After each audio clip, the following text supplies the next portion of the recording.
Hallelujah. So, kinsa man ang excited ka ron kabutagon? Amen. Excited kita kanunay no kay nata sa presence sa atong buhi nga Dios. Amen. So before ko magsugod, mag-ampo sa atan. Hallelujah, Lord. Salamat ka ng kabuntagon ng Diyos.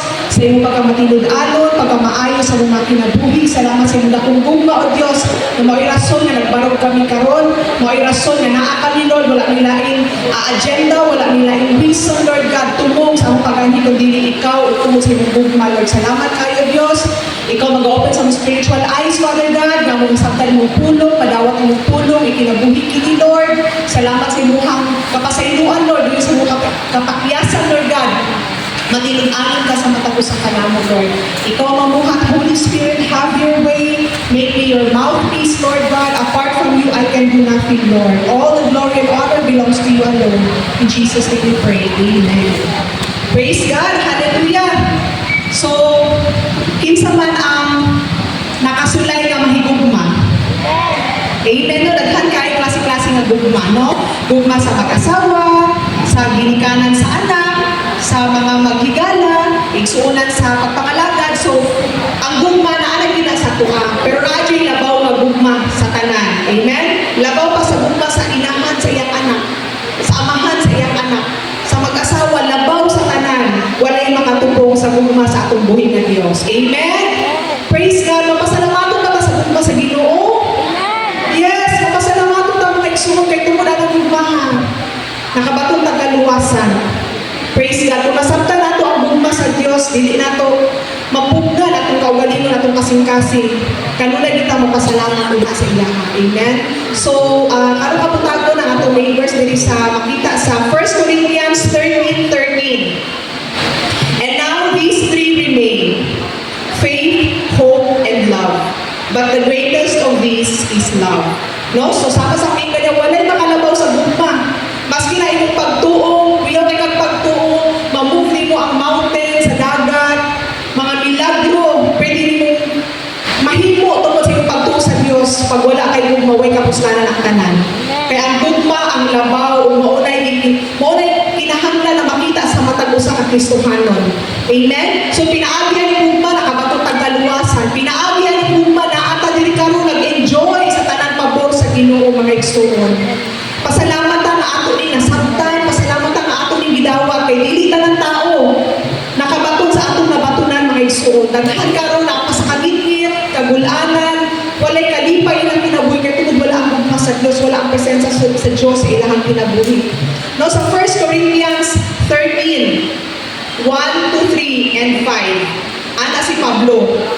Bisan makasulti ako sa nagkalain-laing mga pinulungan sa mga tao o sa mga anghel, apan kun wala ako'y gugma sa akong isip katawo, sama lang ako sa agong nga saba o piyang-piyang nga nagtaginting. O bisan makasuginon ako sa pulong sa Dios o makasabot sa tanang tinagong mga kamatuuran o sa tanang kahibalo o bisan mapabalhin ko ang bukid tungkol sa akong dakong pagtuo kung wala ako'y gugma, wala gayud ako'y kapuslanan. Bisan iapon-apon ko pa sa mga kapos ang tanan kong mga kaptangan o bisan ihalad ko akong lawas ang sunungon kung wala ako'y gugma, wala gihapon ako'y kapuslanan. No, grabe kaayo ba? Wala pa ba naabot sa point na atong gi-offer atong kinabuhi nga tagong-taguron.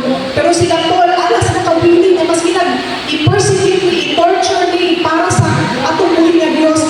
Biling sila mabuhat pero kung wala sila yung gugma, wala na kung tipulo silang sakripisyo. Mawala ang gugma din ang labaw sa tanan. No? So muli ang message, the greatest of this is love. Maski unsa pa ka, kakuyaw sa iyong pagtuon lagi, grabe kang paglaon, grabe kang mamuha, kung walay gugma nga gikan sa Dios, walay pulos ang tanan. Promise to claim. Sa Romans 8:35 to 39. Kay walay makapahimulag ka natong gikan sa gugma sa Dios.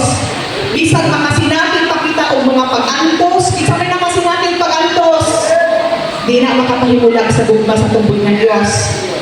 Kalisod, paglutos, kagutom, kakabos, katalagman, o bisan pagkamatayon, masiguro na ako mag-ihigugma gihapon na ni Kristo. Amen? Katamit sa promise ni Lord. Oy, ang kasulatan na gayon tungod sa among pagtuong kanimo ana ang kanunay sa kakuyaw, sa kamatayon,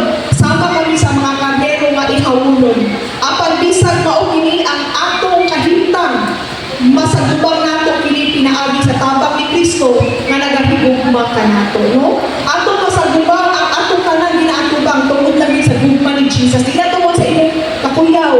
Dili na ka tungod sa imuhang kadugayon sa pagpangalaga. Dili na tungod sa imuha. Kung dili tungod na sa tumboy na Diyos, walay laing mahimaya o pasilugan kung dili siya lamang. Hallelujah. Itong pagpangalan ko na Diyos sa igsuon. Praise God. Kaya na siguro po gayon na walay makapahimulag ka nato bilang sa gugma sa Diyos na ipakita niyang pinaagi kang Kristo Jesus na atong Ginoo. Bisan pa ang kinabuhi o ang kamatayon, ang mga anghel o mga demonyo, ang mga panghitabo karon o ang hitabo sa umaabot, ang mga may gahong, ang mga may anaa sa ibabaw o sa ilalong sa kalibutan, o bisan unsa pa mabinuhat sa Dios, dili makapahimulag ka nato bilang sa iyang gugma. Hindi na sa mga igsuon na bakit na balik mo nga sa inyong kagrabe, sa inyong problema, murag ma-question na nimong Ginoo. Murag makaingon ka, Lord, tinuog ba yun, buhit ba yun ka? Lord, tinuog ba yun, nakita niyo ang tanan, ako mga paghilak, murag wala ang lagi resulta. Wala tayo katungod din mga igsuon kay siya Diyos o kita tao lang. Iyang kabubutong kita matuman sa itong pinabuhi. Pero di na natin pasabot na wala tag-higong pa sa Diyos. Ang tanan, ditugong na niya, anak na sa iyang kahimayaan kung madawat o nasabta natin ang tanan. Amen? Praise God. So, bisaan nila sa Diyos sa matag-usakan nato. And His promises will come to pass. He is faithful. Ang tao lang din ang hindi faithful. No? Ang mga mag-asawa magaling na, magaling hindi makikutanon sa kamilyon. Sa tao lang na, no, nato. Na ma-feel pa ta sa isip na tao, sa mga mag-asawa, anak, sa atong pamilya, sa friendship, sa tanang feel ta. Pero, labaw natin sa Ginoo ta ma-feel. Kaya perfect siya, holy siya. So, kita, makasasala ta, matag adlaw, masigyan kita. No, pero di na buot rason. Ang imuhang kapakyasan ato kasalanan, ayaw tugunin nga magpuyo ka din ha. Kaya maogi na yung makapahimulag. Kaya atong sala, maogi na yung makapahimulag. Muna, dundot kita sa atong buhay na Diyos. Command to obey.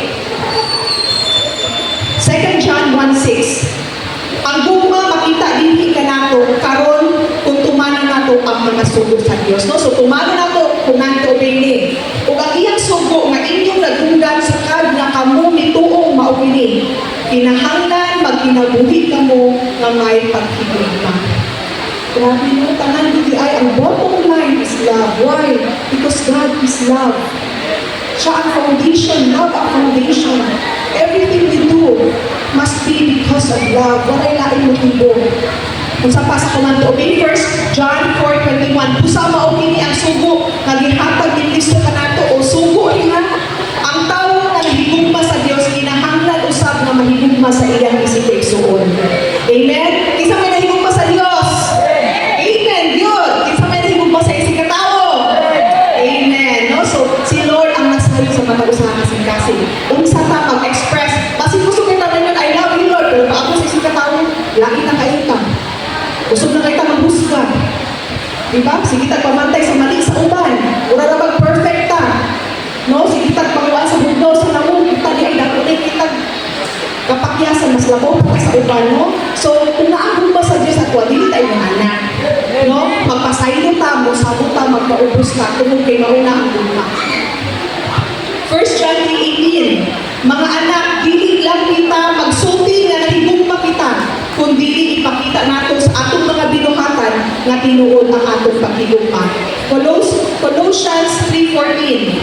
Ug labaw sa tanan, maghigugmaay kamo kay ang gugma mao ang bugtos ining tanan, aron mahimong matahong ug higpit ang inyong kinabuhi. No? Malipayon pa ta sa atong kinabuhi, matahong ba ang atong kinabuhi? Kasi dili matahong kay walay gugma. Dili lang gugma nga tawhanon nga igsuon, dili gugma sa Dios nga atong unang masinabi sa iya ka. E pag na-receive mo nato ang love sa Ginoo, dili pwede nga magpabilin na sa inyo ha. Mung pagawas o kung pagawas yun na towards others, dili na pwede mo nga, imulang na siyang murag ilak sa imong sulod. No, kung naka-receive kang love ni Jesus, ang imong kinabuhi, nagpakita ko na gugma po, nahigugma ka sa isip ka tao. Amen? Praise God. Ito pagpakatuloy na Diyos na nagsuon. Thank you, Lord. Morning today. Amo in 1 John 4:20, ang moingon nga nahigugma siya sa Dios, apan wala mahigugma sa isip kay iya igsuon kanang tawhana bakakon. Walay bakakon dire. Kay nahigugma ta sa Dios o nahigugma pod ta sa isip kay igsuon. Kahit po nang iyang igsuon mismo, nga iyang makita, wala gani niya higugma. Kung saan niya paghigugma sa Diyos, na wala niya makita. No? Ang expression naman sa love ni Lord towards others is through you. Di kami mo, di na niya mabati pa. Sama mo na to, we are so blessed sa ating pastor and pastora. Di na ito mabati, ang gugma sa Diyos, pinaagi sa ilang kinabuhi. Kaya kung wala ang gugma sa Diyos sa ilang kinabuhi, wala po na din karon. Wala sila nag-say yes, wala sila namuhat, wala yung resulta. Wala kita na adinhin tungkol sa gugma sa Diyos na una nila na sinabi o ilang ka i-apply. No? So, mag-flow na sa mata ko sa kanato. Makita po, anak po ka towards others. Amen ba? Thank you, Lord. Amen. Application. So, magkinabuhi kita diha sa gugma. Dali lang isulti. Easy lang kaayo. Words speak. Pero pag action na, dili anak kadali. Bisan mag-forgive, kung grabe kaayo kay ang pagpasayo ng God, naman kayo, for example, natamakan ka. Ay, sorry. Okay lang, okay. Ako naman mo, tamakan lang ka. Mababaw lang ba? Pero kanagaling sadak na ka ng di kaayo, kausakay, murang makainom ka, naggrabe lagi kaayo, murang makainom ka nga, hantod sa kamatayo, di mo makapasaylo, anak ka sakit. Pero kung naakugma ni Lord sa itong hangin, you can release forgiveness. Kaya ang unang i-bless, hindi itong tao, kundi ikaw. Makagawas ka sa gapos, makagawas ka sa pisukan. Amen? Hindi ka itong tao na nakasala. Ikaw mismo ang i-release ni Lord. Thank you, Lord. Hallelujah. 1 Corinthians 16:14. Do everything in love. No wrong motives. Kaya mas makapamuhat ka. Ang motive pag walang pinaka-importante at tumangan sa Diyos, naisulta ang gugma outwardly and inwardly. Tungkol sa gugma sa Diyos, hindi mo ka maghihatago. Tungkol sa gugma sa Diyos, nakapamuhat ka. No? Tungkol sa gugma sa Diyos. Pero ang imuhad yung motibo ang pinaka-importante. Ang imo pagpanghatag, ang ministry, ang inabuhan mo, ang pagsayaw, pagtugtog, pagwali, pagpamuhat, naana sa motibo sa imong kasing-kasing. Kaya pwede kayo na rin mong buhaton, pakitang tao lang, hypocrite lang. Gusto ka dayon sa mga tao, gusto ka ingon sikat, gusto ka makabalo sila, dako kang hinatagan, dako kang part. Sayang ang tanan na isuot ng hindi tungkol sa bigla. Wala nang buhat para sa Diyos, kundi para sa iyong kaugalingon. Wasted ang tanan. O kung namuhat ka, nag-compare ka, nagabagulbul ka, ako nalapit, nangingan-ani. Diba? Kung mag-compare ka sa uban, sa ilahang estado, sa ilahang naabot, sa ilang kinabuhi, wala dyan kay kalipay. Dili na mao gugma, dili na mao ang evidence mga igsoon na naagugma sa Ginoo sa ilang. Wala ka lang muhat tungod kay nakailang gift. Wala ka lang muhat tungod hatagan ka. Wala ka nagwali tungod kay nagitulong mo. Ang tanan ni mo gibuhat tungod kay nagigugma ka sa Dios kay siya una nagigugma sa Dios. Wala ka ipapayat sa iya.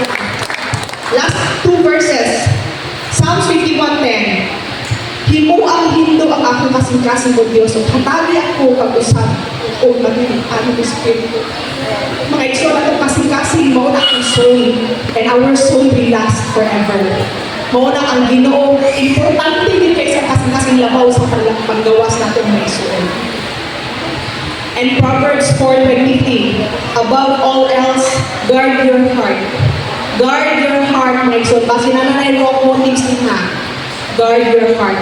Pahinto ta sa Ginoo kay igsoon kay why ka puslanan bisan pa atong pagsipa, bisan pa atong pag-ampo, atong paghatag tanan sa atong kinabuhi. Walay pulos kung dili gugma ang rason anak kung naa kay lain reason mga igsoon magpahinto ta sa Ginoo na mahimutang putli because only the pure in heart will see God. Amen. Na sa Matthew, those who are pure in heart will see God. Gusto ba na ito makita ang buhay ng Diyos? Makauban ka sa kinabuhi, walang katapusan. Atong kasing-kasing, atong bantayan. Pahinto ta sa kanunay, maubos na diya sa atong buhay ng Diyos. Kaya kaning kasing-kasing, mauli ang Naagi ang atong soul ay maunay lulutan. Kung maunay mo ato lang, duha lang ka lugar ha, heaven or hell, walay purgatory sa Bible. Amen? So gusto ka matong langit? Magkinabuhi ka sa gugma. Sa gugma sa Diyos, hindi ikaw ka ng gugma. Amen?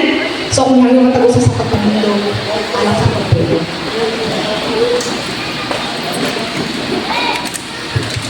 Hallelujah. Lord, salamat po Diyos. Para kapuntagon, we bless you, we honor you, we magnify you, we bow before you, Lord God. You are King of Kings and Lord of Lords, Lord. Walay Diyos, kundi ikaw lamang, Lord. Walay sama kanimo mahigugma, Lord. Your love is uncomprehendable, Lord God. Di siya ginumatulig, Lord God. Unfathomable, Lord God. Inugugma sa matagusa ka namin, Lord. Wala din kabayad sa inugugma, Lord. Salamat, Lord, sa inong pulong ka ng kabuntago, nagpahinumdum ka namin, nagdasi